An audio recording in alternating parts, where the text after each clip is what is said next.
حضرت عمر فاروق رضی اللہ تعالیٰ عنہ خادم سے کہنے لگے بوڑھی سے پوچھو. تو پوچھا اماں السلام علیکم. وعلیکم السلام. اماں کیا بات ہے؟ تو اماں کہنے لگی جاؤ دوڑو, تمہیں کیوں بتاؤں, دیہات کی سیدھی سادی بی بی, جاؤ بھاگ جاؤ. کہا نہیں اماں مہربانی کرو اندر تو آنے دو.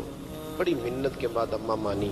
عمر فاروق عام آدمی نہیں جس سے دنیا کامتی ہے. حضرت عمر اندر گئے. اماں کیوں پریشان ہو؟ تو اماں کہنے لگی تمہیں کیوں بتاؤں, میرا اپنا دکھ ہے. چل اماں بتا دے, تیری مہربانی. اماں کہنے لگی میں ایک بیوہ ہوں, بے اولاد ہوں, کوئی میرا سہارا نہیں. مجھے عمر فاروق سے بڑی شکایت ہے. میرے اوپر 25 دینار کا قرضہ چڑھ گیا ہے اور 3 دن ہو گئے میں نے روٹی نہیں کھائی, اور عمر نے میری خبر نہیں لی. حضرت عمر کو پتہ چل گیا لوارث ہے, اس کا کوئی 2 4 10 ہزار ووٹ کوئی نہیں. ایک کو میکے سے 6 مربے نہیں لے کے آئی, ایک اکیلی تنے تنہا. اور بھائی جب اللہ کا خوف ہوتا ہے تو پھر انسان ان غریبوں کو بھی مناتا ہے. پھر ریڑھی والے کی بھی اہمیت بڑھ جاتی ہے, پھر رکشے والے کی قدر بھی بڑھ جاتی ہے. حضرت عمر فاروق رضی اللہ تعالیٰ عنہ کہنے لگے اماں عمر سے شکوہ ہے؟ کہاں؟ جناب عمر کہتے ہیں میں نے ایک جملہ کہا تو اماں نے تو مجھے لاجواب کر دیا.